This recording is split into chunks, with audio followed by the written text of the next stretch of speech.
Hello everyone, and welcome to this second episode going through the new missions that have just gone with the just undropped 4 Science update. Again, we are in Kerbal Space Program 2 version 0.2, and in the last episode we went through our first mission, finished off a couple of those contracts, and unlocked ourselves a whole bunch of science. And in this episode what we're going to be doing is shooting for an orbit. But before we get to that, well, I got 175 science from that first mission, so I want to go through and start unlocking it. And really, you got to go with light launchers. You have no choice there. It gives you a bigger small fuel tank, nose cones, the Reliant engine, and some radial decouplers. Very useful. And then we're going to go right to solid rocket boosters for the 2 smaller, the Fleet and the Hammer. We'll grab that. And we're also going to keep going along.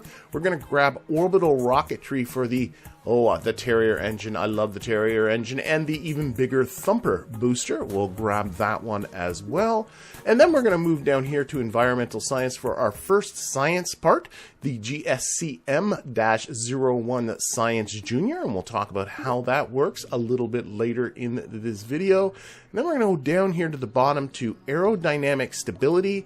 I'm really looking at getting these small reaction wheels. There's also some bigger aerodynamic surfaces, so that's great as well. And then we're going to go one more over to survivability, and what I really want, well, is the heat shield. If we're coming back from orbital velocities, heat shield's nice thing to have.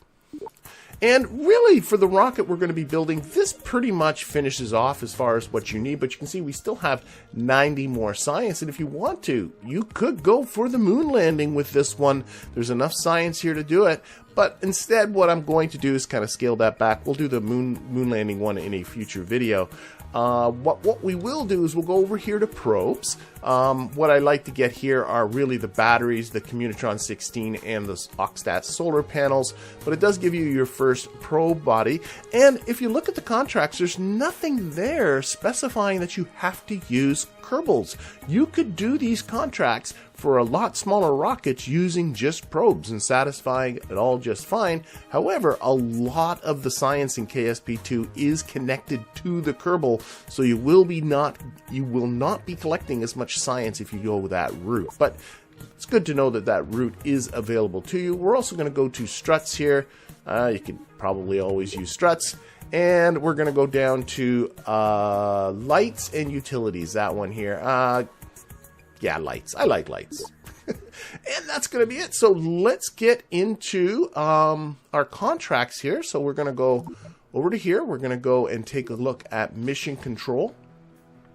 And we're going to grab the contract here to orbit Kerbin, establish an orbit around Kerbin with an apoapsis less than 300 kilometers and a periapsis greater than 700 kilometers, or 770 kilometers. So it has to be some approximation of a circle. 75 science for that. Again, if you want to go through the mission brief, go right ahead, but really all you need to do is hit tracking.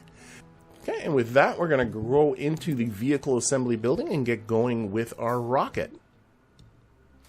And the one thing I'm going to do is, last episode I showed how once you've completed a mission, you are free to go back to mission control and grab more of those missions or contracts or whatever it is you want to call them. And we're going to do the same thing here. And the one that comes after orbiting Kerbin, as far as the sort of primary missions go, is to do an orbit of the moon. And that's going to be the second one we're going to grab. So I'm going to build a rocket that's actually capable of not only getting into Kerbin's orbit, but also getting to orbit the moon and then returning again. And that will save us actually having to build a rocket for the next episode. By the way, next episode we're going to do the orbit the moon and how to get back again. But we're going to use the same rocket for both. So it saves us on the build time as well. For people that are new to the game, it might be nicer for them to have a bigger rocket than is really necessary, you know, as an absolute minimum to get into orbit about Kerbin. So for those people that are just wanting to practice get into orbit, we're going to build a rocket that's going to be very easy for you to get into orbit. But for those people that want to push it further and go out and orbit the moon, it'll be capable of doing that as well. So let's get started. Now, the one thing I do want to get started with is taking a look for the first time at our trip planner that's down here. And what we want to do is we want to select, I find this order kind of silly that it's alphabetical, I can see that, but I mean they should be in order of distance, I think, from where you are. So you go through and you select the moon, and it gives you some information in terms of a delta V. That's what the little triangle is the delta V required in order to achieve these things. Now these numbers should be taken as minimums. I know there are people out there that can probably squeak through and get into Kerbin low orbit at even less than 3,400 by a little bit, but 3,400 meters per second to get to Kerbin low orbit is actually a pretty efficient. That's a very efficient descent, and you always want to budget a little bit more, and the less you're experienced with the game, the more you want to budget. So perhaps you might want to budget instead 3,600 meters per second. In fact, I typically would budget around 3,550 meters per second in my own games. Or you might want to go to 3,800 meters per second or whatever. But just to keep in mind to take these numbers as minimums, especially the numbers that require you to get from the surface into orbit or from the orbit down to the surface, like this other one, this 580 number for getting to the moon's surface, needs to be taken as a minimum. But what we're going to do is we're going to set ourselves a budget, and it's best to kind of think of these missions backwards.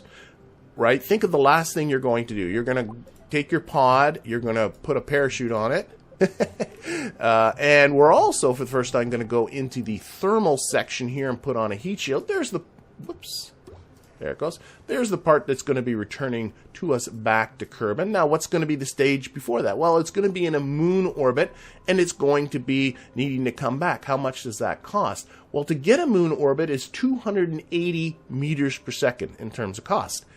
And that's a fuel cost number. And don't worry too much about if you don't quite get what they mean by a meter per second. Just think of it as it's how much you need to change your velocity by in order to achieve, in this case, a low moon orbit. Well, to get to low moon orbit, to achieve that orbit, is 280. To break that orbit and come back to Kerbin is actually the same cost. Physics is wonderful. It runs both forwards and backwards with the same numbers. So the cost to come back from low moon orbit is 280 as well. And you can see that if you click on the little round trip tab and we skip the moon's surface part, notice how they put the low moon orbit here again. This should really be getting back to Kerbin part. You don't have to worry about the 8. Here, let's take off the round trip. I find that's more information than I need. The 280 part. That will get you back. That will get you into Kerbin's atmosphere, and from then on, the atmosphere and our heat shield will take care of everything else. So if we're in low orbit about the moon, it's only going to cost us 280 to get there. Okay. Now, what does it take us to get our low orbit? Well, that's another 280, right? So now, so far, we're thinking of a rocket that can, okay, get into moon orbit and then come back from moon orbit. It's a 280 plus another 280. Well, it also needs to get a moon intercept. That is an 860. So if I take a rocket that's 860 plus 280 plus another 280, that rocket will be capable of getting itself from Kerbin's low orbit, intersect with the moon, get a moon low orbit, and then come back. And 860 plus two 280s comes out to be 1,420. So what I like to do is build myself what's called an orbiter, a vehicle that is designed to get the mission done. The most of our rocket's just going to be getting that vehicle into space, but we're going to build an orbiter that is capable of doing the mission. And if I build an orbiter that has 1,420 meters per second of delta V, that is capable of, from low Kerbin orbit, getting the entire mission done and coming back home. Again, taking these numbers as minimums. We should probably go a little higher than that. But I also like to have my orbiter finish off the top part of the getting to orbit part. That's so that the booster stage itself will end up falling back to Kerbin, because it won't have enough delta V to actually get into orbit itself, and then that saves me on the debris.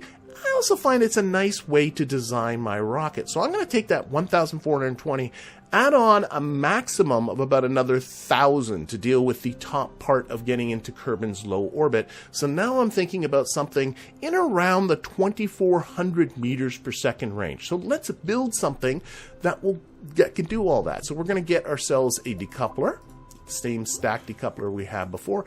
But actually, before we get into the fuel cans, I actually should maybe look at the science, we have one new science part, the GSCM-01 Science Junior. And if you hold the Shift key, it opens up and gives you some more information. So this is something that can collect additional science for us. It's our first new science part. If you take a look here, can I pin this? It can't pin. If you take a look over at reports created, you can get both data and samples. Remember, data can be transmitted, but samples need to return. However, you don't have to actually return the Science Junior itself. The science that's collected is always connected to the Kerbal. So as long as you can get that Kerbal home, you're going to be getting your science. And again, for the people that have played KSP1, now you have to think about transferring science from this to that and making sure that you're always keeping track of it. It does all that for you. Get the Kerbal home. Even if that Kerbal switches vehicles, doesn't matter. Get the Kerbal home, you'll get the science. You don't have to think about it. So you don't have to think about returning this, but I do want it, so I'm going to put it right underneath that decoupler there. Then we're going to get into our fuel cans. I'm going to add an FL-T200 and an FLD-T400. And under that, I'm going to grab this wonderful LV-909 Terrier engines. One of my favorite engines because it is light and it is fairly efficient. If you compare it to the, let's say, the swivel that we were working with last time, the swivel is much heavier. And if you take a look at its vacuum ISP, which is way down there at the bottom at 320 seconds, the Terrier is a more efficient engine at 335 seconds. It's also a lot lighter. Instead of 1.4 tons, it is only half a ton. The price for that is significantly less thrust, 60 kilonewtons instead of the max thrust of 215 kilonewtons you get from the swivel. But for our orbiter, low mass is great because remember, whatever we put here, we got to lift that with the rest of our rocket. So there is our vehicle right there. And if we take a look down here at the delta V number, we have 2,121 meters per second of delta V. If you want, you can make sure that that is indeed on vacuum. It is. Good stuff. So that is a good number there for us. Remember, I was shooting for somewhere at a max of about 2,400. The other thing I wanted to take a look at that I like about this is you want to take a look at the thrust to weight ratio. Last time we were making very sure that our thrust to weight ratio was over 1. This thrust to weight ratio looks to me, again, I find these numbers very hard to read, but 0.97 I think that is. Either way, it's less than 1. But once you are in space or even in the upper part of the atmosphere, that is perfectly fine. In space, you can get away with very, very low, once you're in orbit, very, very low thrust to weight ratios. I mean, you can get down to a tenth, of a G, like 0.10 thrust to weight ratio is fine. It really comes down to really your patience as far as doing the burns go. If you're in the upper atmosphere of Kerbin, finishing off getting into Kerbin's low orbit, thrust to weight ratio around 0.8, 0.9 actually usually services you just fine as well. So this should be perfectly serviceable. We don't need to lift this thing off the ground. We're going to have other rockets to do it. So that's why I actually stopped at this point, because I didn't want this thrust to weight to get much lower than where it is now, because this is going to have to operate in the upper part of our orbital insertion. Okay, so there is that orbiter part. Now what I also want to do is give this thing some degree of electrical generation. So if I go over here to batteries, we're going to put on 4 of these Z100 batteries, just like that.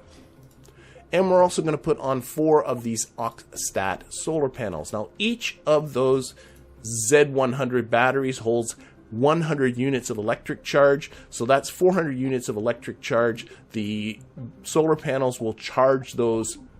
I'm going to stop doing that, open those things up. We'll charge those batteries up after we use them. And you can actually get away still with not you. If you lose your electric charge, by the way, your reaction wheels don't work, which is the primary way in which you steer this thing. So having plenty of electric charge is usually a good deal, or a good idea. This is plenty. Now, remember, as long as you bring your Kerbal back, you don't have to transmit any of the science. But why don't we take a moment just to talk a little bit about transmitting that science home and what that will cost in terms of electricity. So if I go, for instance, to my new science part, This is this science collector here, and we take a look over there under the blue part. We can see that the size of look for the data report size. It is 10 kilobytes. That's what those units are beside it. So there's 10 kilobytes of data associated with every single report that it does. So just transmitting this one experiment is 10 kilobytes. Now, if I go to my antennas and I take a look at the Communitron 16 antenna, we can see that under the transmission rate, it is 2.5 kilobytes per second. Well, that's some easy math there. If it's 10 kilobytes to transmit it, 2.5 per second, that's going to take 4 seconds to transmit just one report from that Science Junior. And if we look under the electricity required, it's 5.5 units of electric charge per second while the antenna is transmitting. Not all the time, but only while it's transmitting. So if it's going to take 4 seconds to transmit times 5.5, that turns out to be, I wrote down 18, but that math is not right. It's 22 units of electric charge that it's going to require. So now I can actually see that, oh, okay, if I have 22 units of electric charge aboard, and remember those batteries were 400, then I can transmit one report. And of course, that's the same for all the transmitting that you're going to be doing. Not a big deal with this mission, but a good thing to keep in mind. Either way, I do want this Communitron 16. I'm going to stick it, where am I going to stick you? Only want one of you. Once you get in around, in low orbit, you really don't need this antenna, but once you are past that and going towards the moon and going towards Mimbus, having that antenna is pretty much a good thing to have. Okay, so that is our orbiter. Now what we need to do is build a rocket that's capable of going further than that. So let's open up again our planner.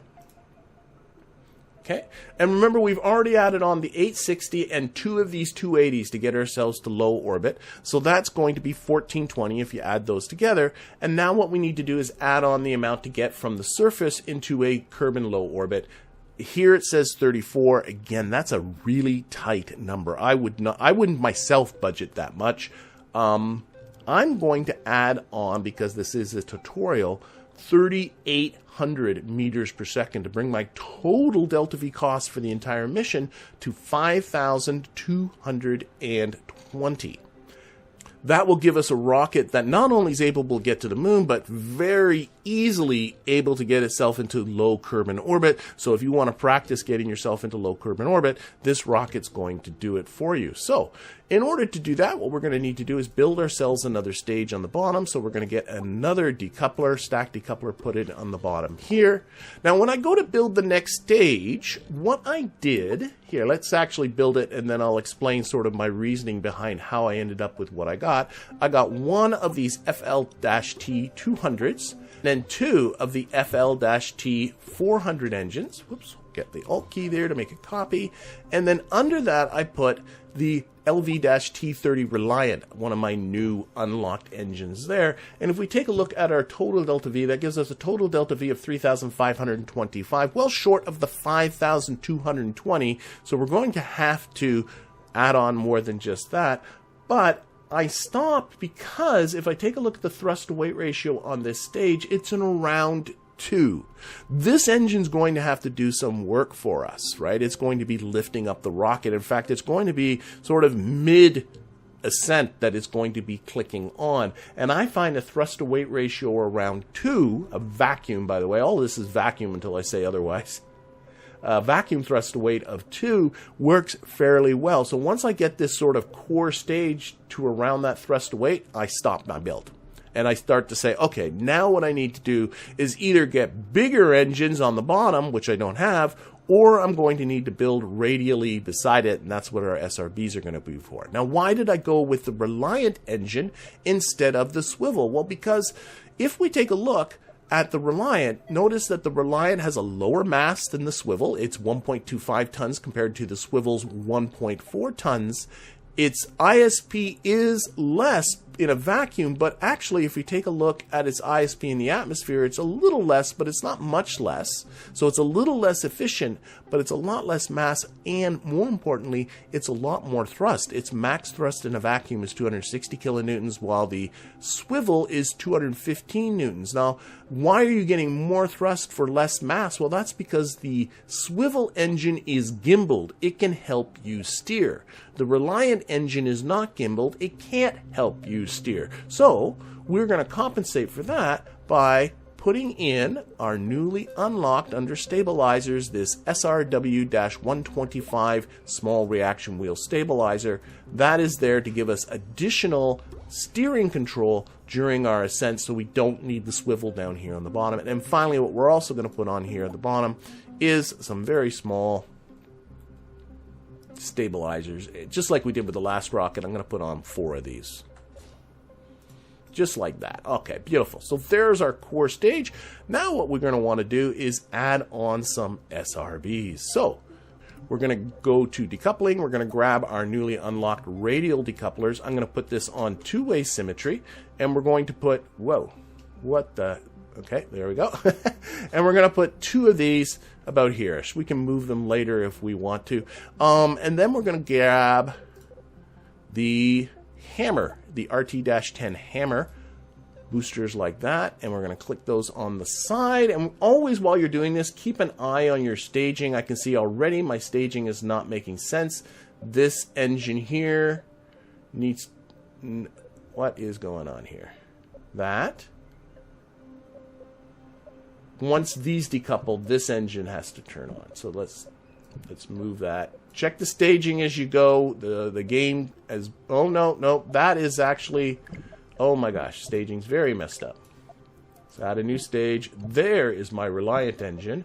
It needs to come all the way down here. This is the Terrier engine on my orbiter. It needs to come all the way up to here. Come on, there we go. So now does this make sense? We got our hammer boosters, then those decouple, that comes on, that decouples, and then our Terrier comes on, and then that's for the parachute. Great. Okay, now we can look at our delta V of 4,100 meters per second. So far, so good. That is great. This also gives us a thrust weight in a vacuum of 2.24. That is actually more than enough, but still don't have the delta V that we need. So to get the delta V that we need, what I'm going to do is actually put on 4 of those bigger thumper ones. And I'm going to do this. I'm going to sneak them into here. If I go to 4-way symmetry here, they're a little too close to that booster. So what I'm going to do is do 2-way symmetry, 2-way symmetry, there we go, and put them a little closer to each other like that. So there's going to, but basically all 4 of these are going to go off at the same time. You'll see that in a second. Go to here, we'll grab these larger thumper boosters. And these thumper boosters have a ton of thrust.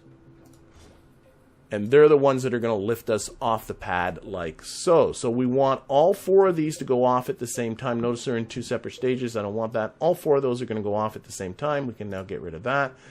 We want all 4 of these decouplers to go off at the same time. We can get rid of that. And then we get those SRBs.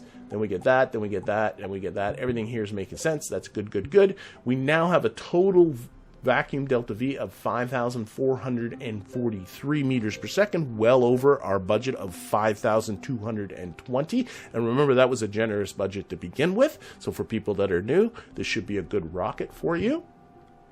As well, we can take a look at our thrust weights. We have a thrust weight of 1.97 in our core stage right here. Again, I wanted that around 2. That's fine. 2.24. For the stage with just the hammers going, and again, that's fine as well. Anything around 2 is good. And then we want a launch thrust of about 1.3 in a vacuum, and right now 1.3 to 1.4. Right now that's 2.36. That's plenty. We're going to be turning these down, but you can start to see that this is a rocket that's going to work with us. It's got enough thrust, it's got enough fuel, it's going to get the job done. So let's clean things up. The rest of this is really just cleaning up. We're going to go to aerodynamics. We're going to grab some nose cones here. I'm going to snap some nose cones on the top of these. This will reduce the amount of drag that these rockets carry. And then we're going to tweak down our thrust to weight. So what I want is this is a little too high, this 2.23, so I'm going to grab these hammers, SRBs, and we're going to reduce this to 90%. I probably got away without tweaking them at all, but a 90% on the thrust limiter changed that thrust to weight of these hammers to 2.01, very close to 2. I like that. Notice, by the way, because these were put on by symmetry, if I find the other hammer right here, it turned down to 90 as well. So great. And then I'm going to go to my thumper booster. So here's one of our thumpers here, and I'm going to change my DV tool to atmosphere and apply that to all the stagings. And I want this in around 1.35, 1.4, somewhere in that range. Right now it looks like, what's that, 1.87. So what I did is I turned this down to 70%, like that. And it's really important, and there we go, to make sure that all those thumpers are all at the same thrust limiter setting, because if you don't do that, the thrust is going to be asymmetric and you might have some issues. If I open up this one, it's at 70%, but I'm pretty sure if I go to these other two, because they're putting on at a different symmetry, notice this one is at 100, so I want that at 70. And finally, the bottom one here should be 70 because it was symmetric with that one. Great. And that gives me a launch thrust to weight ratio of 1.38. I like that very much. So now those things have all been tweaked. Let's also make this a little nicer. Now, one of the things I like to do is to use the move tool. We're just going to use the move tool. We're going to take the snap off, and we're just going to slide these down a little bit. I find that this comes off a lot more cleanly if the decoupler is attached to the top part of the booster, so it's pushing the top away, and that gets them to actually peel away a lot more cleanly. Now what I'd like to do is actually grab these ones and move them down, well, like that. So the same idea. And what I'd like to do is actually get these cones to be just a little bit below the reliant cone. And I can do that by now grabbing the decoupler with the move tool and sliding these up like so. About there seems about right. And then again, grabbing that decoupler. Got it. And sliding these ones up like that. So again, I slid the booster down, and then I slid the decoupler up. So the decoupler's on the top part of the booster, but again, I want to get the nose cones matching up. Now, if you're having a little bit of trouble getting the nose cones to match up, there's a great little button down here that puts it into this sort of schematic view, and now everything is lined up like perfectly. It's much easier to see, and you can rotate this around to give you different views. Oops. Let's go back to here. There we go. Different views of what's going on. So I think the first one was actually fine. There we go. And so I'm going to just move it. But now if I can, it really makes it much easier, and you can zoom right in here to really line stuff up so it looks nice. Okay.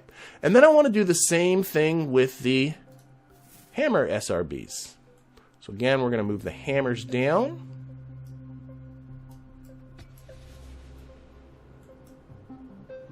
So that they're towards the top of the decoupler, and then we're going to grab the decoupler. I think I'm on the decoupler, and we're going to move those hammers down as well so that the hammers are close to the cone down there. That's looking pretty good. Okay. And then what we're going to do, go back onto the select tool. We're going to, I notice they're peeking out a bit, but that's okay. We're going to fix up the staging here. I like to have the decouplers and the next engine going off at the same time. So we're going to push those together like that. We're going to push these ones together like that. Get rid of the extra stage. This one together like that. And finally, the top decoupler and the parachute will get armed at the same time. Beautiful. Let's save this. This is the, I'm going to call this the Munar 1. I'm still not used to this save model. I hope this gets changed at some point in the future. Yes, overwrite the old one that I've been playing before with this. Okay. Pick our Kerbal. And let's see, Bob again is grabbing the seat. Let's get somebody else. Oh, Gumball, you're going in there. All right, and we're going to launch. All right, now, again, although this thing is built to go towards the moon, this is our first mission is going to be to just get into orbit, and then we'll talk about going into moon orbit and coming back next episode. But before we get to all of that, taking a look at the science, we can see here that we have a research opportunity. It's blinking. Remember, you can go outside, but you need to get on the ground in order for that to work. So really, that's not going to work for me. But if I click on that, what we have done is another crew observation. Unfortunately, we have done a crew observation landed at the Kerbal Space Center. It has a value of 0 because we've already done that. Unfortunately, it shows up anyway. Again, we are in early access. Hopefully that's something that's going to get cleaned up. But we do have 2 new ones. We have environmental data, 5 science from that. That's from our new Science Junior part. And some environmental samples, 5 science for that. So we have 5 samples, 5 science and samples, 5 science and data. If I wanted to, I could transmit that data. But I'm not going to bother because there really isn't a point as long as you plan on bringing your Kerbal back. So what we're going to do instead is we're going to punch this and we're going to launch. We're getting ourselves a countdown. And the plan is to go up and slowly pitch over towards the east. But the first thing I like to do is get my surface speed to around 50 meters per second or perhaps just a little bit more. I can do some more science. Again, I'm not even going to look at that because I'm going to concentrate on that. But that just got collected. Once the surface speed gets to around 50, we're going to start pitching it over about 5 degrees, just like that. And then we're just going to lock that onto the prograde vector. I probably pitched over a little bit too much, so I'm going to pull back a little bit. There we go. And let's keep that locked on the prograde vector. I also want to look at this heading. I want to keep this heading at 90 degrees. Right now it's at 89. Not bad, but if I just kind of push up a little bit and then let it settle back down onto the prograde vector. Hopefully it'll settle onto 90. There we go. And the goal, for me anyway, when I ascend, is I want this to not, when I get to 10 kilometers, I don't want this to be below the 45 degrees, which is this 90 number right here. Right, it's not going to be, so I'm just going to actually let this ride over. I probably, whoops, staging time. I do have to watch that. I probably could be pitching over a little more hard if I want to, because this is actually going up quite steeply. So if you want to, you can pitch over like that and make it go over more steeply. Again, just don't be below this 90 number when you get to 10 kilometers, which we're well above. So right now we're just going to stage again. And now I'm going to reduce my throttle. You can't reduce the throttle on the SRBs, but now I'm going to reduce the throttle. I'm going to try and keep this time to apoapsis about a constant. And we're just going to ride this up until our apoapsis gets to 80. It's going to be at 80 very, very soon. So all of that happened, I think, pretty quickly. We're going to cut. There we go. A little over 80. That's fine. We're going to keep this locked just onto the prograde vector. Again, this is a rocket that's got a lot of delta V. A little more steeply probably would have been more efficient, but also spending a lot of time steering and being away from this prograde vector on the nav ball is also inefficient, so don't spend too much time fiddling. Most of that ascent, my hands were away from the WASD keys. I was just letting it kind of ride up, and that is actually a much more efficient way to get up, although it could have been a little bit more steep. But I find a lot of people, especially at the beginning, spend too much time fiddling about trying to get that perfect descent. That's inefficient as well, so don't worry about it. Anyway, what we're going to wait for is for this to get to about 30 seconds. Now I'm going to put this on lock, and I'm going to pitch down towards the horizon.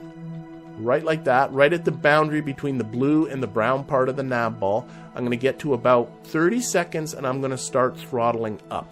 And my goal here is to get this orbital velocity up to about 2,225 meters per second, but before this time to apoapsis gets to 0. So I do have to watch that. If I find it's starting to get too close to 0, I can pitch up. And when the prograde vector gets really close here, I can also lock that onto prograde. That's great. There we go. And notice how slowly that's going down.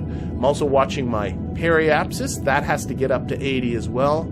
I can start reducing throttle if I find this time's not going down quick enough. Now it's going down very quickly, so I can pitch up a little bit. And give yourself permission to practice this kind of stuff. Don't expect to be able, if you're new to the game, to do this on your very first try. Getting to orbit's actually a big step. Okay, whoops, I just lost that stage, so I'm going to stage on to the next one. I also noticed that my time to apoapsis is getting a little bit big, so I actually cut throttle there a little bit. Again, pitch up a little bit. Trying to keep that above 0. Pitching up with the A key. Time to apoapsis is starting to increase, so I can cut my throttle, let it get back down close to 0. Somehow it is increasing. No, something's not right. Time is increasing. Am I going down? Yeah, I believe I am. Let's put it on lock here. Yeah, I'm definitely going down. Yep, this time is lying to me. There we go. Now it's above 0. It's okay for this not to be perfect. Put that back down.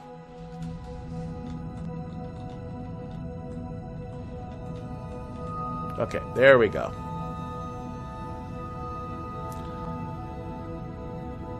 So now we're very close on our periapsis here. I'm just going to let this ride until it's about 80.